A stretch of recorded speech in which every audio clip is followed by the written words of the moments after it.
안녕하세요. 매플다솜입니다. 자, 6학년 1학기 사회 심화보충 두 번째 시간 우리나라의 민주주의에 대해서 알아보도록 하겠습니다. 자, 이번 시간에 다룰 내용은 우리나라의 민주주의에 대해서 간단하게 역사라면 역사, 또 우리나라의 민주주의의 특징이라면 특징들을 좀 알아보도록 하겠습니다. 자, 조선시대 어전회의라고 하는 회의의 모습입니다. 오늘날의 국무회의와 비슷한 국가의 중요한 회의를 결정하는 회의를 하는 모습인데요. 영화나 드라마에서 많이 보이는 장면이죠. 자, 조선시대는 왕이 정치의 중심에 있는 왕정시대, 이런 시대를 군주주의라고 했었죠. 군주주의를 채택을 하고 있었습니다. 하지만 다른 나라들과는 달리 조선은 조금 특이한 군주제를 가지고 있었는데요. 자, 지금 보시는 것은 경국대전이라고 하는 조선시대 최고의 법전입니다. 오늘날의 헌법의 성격과 더불어서 2호 예병현공 6가지의 각 조에 관련된 법들을 세세하게 기록하고 있는 명실상부한 조선 최고의 법전이었죠. 그런데 이 조선이라고 하는 나라는 왕이라고 할지라도 법을 무시할 수 없었습니다. 따라서 어느 정도는 법치주의를 채택을 하고 있어요. 즉 법에 의해 다스리는 나라다라는 얘기입니다. 자, 그런데 이 경국대전의 내용 중에 재밌는 내용들이 있고, 물론 오늘날의 민주주의랑 비교할 것은 조금 못되긴 하지만 당시 조선이라고 하는 시대적 배경에 비추어 보았을 때 나름 민주적이었다라고 하는 구절들이 있어서 좀 소개를 해볼게요. 첫 번째로, 신하의 딸이 30살이 넘도록 결혼을 못했다면은 나라에서 정부가 혼인 비용을 부담을 하고 혼인을 주선하도록 되어 있고요. 또 심지어 재산의 하나로 여겨졌던 사고 파는 재물이었던 노비, 관청의 노비, 이런 걸 관노비라고 하는데, 이 관노비가 출산을 하게 되면, 그러니까 아기를 낳게 되면은 출산 전후 합쳐서 100일의 출산 휴가를 주도록 하고, 그 남편도 출산 이후에 15일의 휴가를 주도록 하고 있습니다. 또한 뇌물을 받아서 징계를 받은 관리의 후손은 아예 과거 시험에 응시조차 할 수 없게 만들었고요. 과거 시험에 초시 합격자, 그러니까 1차 합격자가 되는데요. 이 1차 합격자는 인구 수에 따라서 각 지역별로 인원 제한을 두었습니다. 그래서 균등하게 각 지역의 인재를 고루 선발하도록 하고 있었죠. 자, 이렇게 본다면은 조선시대의 시대적 배경을 생각을 해본다면 나름 굉장히 합리적인, 또 어떤 면에서 봤을 때는 좀 민주적인 법 제도를 가지고 있었다라고 볼 수 있겠습니다. 자, 조선시대 기본적인 정부 조직도인데요. 기본적으로는 법에 따라서 정치를 하는데, 자, 이 재밌는 게 의정부입니다. 의정부는 우리가 흔히 아는 영의정, 좌의정, 우의정, 이 3정승이 모여서 협의하는 협의체제인데요. 임금은 국가의 중요한 일들을 이 의정부와 협력하여서, 즉 토론을 하여서 결정을 하였고요. 그렇게 결정된 사항들은 승정원, 일종의 비서실이라고 보면 됩니다. 이 승정원을 거쳐서 육조에 전달이 됩니다. 이 육조는 이, 호, 예, 병, 형, 공인데 오늘날의 정부 각 부서라고 보면 돼요. 예를 들면은 오늘날의 국방부가 조선시대에는 병조가 되겠고요. 오늘날의 기획재정부는 호조가 되겠습니다. 또한 도로교통부? 도로교통부라고 하긴 뭐하고, 건설 쪽 관련된 일, 뭔가 만드는 거는 공조에서 하고요. 법무부에 해당되는 거는 형조에서 맡았습니다.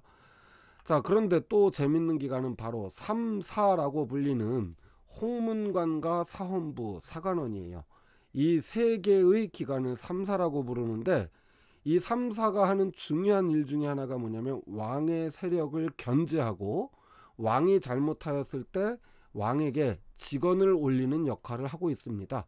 자, 이렇게 봤을 때 우리나라 조선시대는 오늘날 현대의 민주주의와는 다소 다르지만 나름대로 민주적인 정치 체계를 당시로서는 가지고 있었다라고 볼 수가 있겠죠. 자, 우리나라의 민주주의를 이야기할 때 결코 빼놓을 수 없는 것, 바로 3.1 독립만세 운동입니다.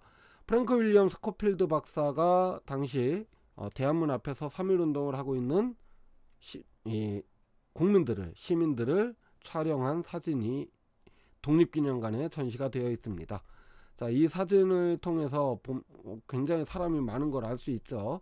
자, 이 3.1 독립만세운동은 1919년 2월 만주에서 열렸던 무호독립선언서가 그 출발점이 되고요. 1919년 2월 일본의 도쿄에서 조선인 유학생들이 28 독립선언을 한 것이 그 후속이 되며, 그 뒤를 이어서 3월 1일 우리가 아는 3.1운동이 벌어집니다. 이걸 기미 독립선언, 또 기미 독립만세운동 이렇게 부르기도 합니다. 자, 그런데 이 3.1운동과 민주주의가 도대체 무슨 상관이냐라고 할 수 있는데, 자, 이렇게 생각을 해보세요. 우리가 민주주의 단원을 배울 때 민주주의에서 가장 중요하게 생각하는 것은 인간의 존엄성과 평등, 자유, 대화와 타협, 양보와 협력이죠. 자, 그런데 이 3.1 독립만세운동 당시에 우리나라의 종교계 지도자들, 천도교와 불교와 기독교와 천주교, 이 각 종교단체들이 연합하여서 민족대표 33인을 구성을 하게 됩니다. 물론 종교인만 있었던 건 아니지만 이 종교인들조차도 서로 신앙이 다르고 믿는 신이 다르고 가치가 다른 이 종교인들도 나라의 독립, 민족의 독립을 위해서 뭉쳤다라고 하는 것을 알 수 있고요. 또 하나는 당시 우리나라의 인구는 약 1700만 명 정도였는데요. 조선총독부의 공식 기록에 의하면은 만세운동에 참여한 인원이 무려 106만 명이라고 합니다. 우리 국민들의 자발적인 참여로 이루어낸 평화적인 독립운동이었다라고 할 수 있습니다. 자, 그 다음으로 우리나라 민주주의 역사에서 빼놓을 수 없는 건 4.19 혁명이죠. 우리나라 현대사에서 가장 첫 번째로 일어났던 민주주의 혁명이라고 볼 수 있겠습니다. 물론 1960년 2월 달에 대구 학생의거가 있었고요. 그 뒤를 이어서 이승만 정권이 정부통령 선거에서 장기 집권을 꾀하면서 3.15 부정선거를 일으키게 되죠. 그리고 그 뒤에 이 3.15 부정선거를 규탄하고 무효를 외치면서 4.19 혁명이 일어나게 됩니다. 그리고 이 국민들이 총궐기한 4.19 혁명으로 인해서 이승만 대통령 하야라고 하는 위대한 국민의 승리를 이끌어냈죠. 하야라고 하는 것은 대통령이 국민의 뜻을 받들어서 스스로 자리에서 물러나는 것을 하야라고 합니다. 자, 그 다음 우리나라 민주화운동의 역사에서 5.18 민주화운동을 빼놓을 수가 없습니다. 자, 5.18 민주화운동의 역사는 1979년 전두환이 12.12 군사반란으로 정권을 장악을 하면서 대통령 자리에 오르려고 하는 조짐이 보이자 전국의 대학생들이 시위를 하게 되고 전국 대학의 휴교령과 동시에 계엄령이 선포됩니다. 이에 반발하여 1980년 5월 18일 광주에서 광주 시민들이 모여서 집회를 하였죠. 물론 공수부대의 투입으로 인해서 이 광주 민주화운동은 안타깝게도 실패로 끝나고 말았습니다. 하지만 이 5.18 민주화운동은 이후 이어지는 6월 민주항쟁에 지대한 영향을 미쳤다라고 할 수 있습니다. 자, 그렇다면 6월 민주항쟁 한번 볼까요? 자, 1987년에 박종철 군의 고문치사 사건이 일어나게 되고 여기에 대해서 이제 국민들이 반발하고 학생들을 중심으로 시위가 벌어지자 1987년에 전두환은 호헌조치라는 걸 합니다. 이게 뭐냐면은 헌법을 수호하면서 평화적으로 정권을 교체하겠다라는 건데, 당시 헌법에는 대통령이 간선제였죠. 자, 여기에 국민들은 들고 일어나서 민주화를 요구하게 되는데, 이때 이한열 군의 사망 사건이 일어나는 것을 계기로 온 국민들이 들고 일어나서 마침내 1987년 6월 10일 6월 항쟁이 일어나게 되고, 이 6월 항쟁의 결과 당시 여당의 대표였던 노태우에 의해서 6.29 민주화 선언이라는 것을 끌어내게 됩니다. 자, 6.29 민주화 선언의 중요한 내용 두 가지를 본다면은 대통령 직선제 그리고 언론 자유의 보장이었죠. 이 두 가지 조치만으로도 이 6월 민주항쟁에서 우리 국민의 위대한 승리라고 할 수 있겠죠. 자, 최근으로 넘어와서 우리나라 민주화운동의 한 획을 그은 사건은 2016년에 있었던 촛불 집회를 들 수 있습니다. 당시 정권의 각종 비리나 부정에 대해서 국민들이 들고 일어나 결국 우리나라 헌정사상 최초의 현직 대통령 탄핵안이 가결되는 일이 일어났습니다. 물론 그 이전에도 대통령 탄핵안은 있었어요. 그러나 가결된 사례는 이때가 처음이었습니다.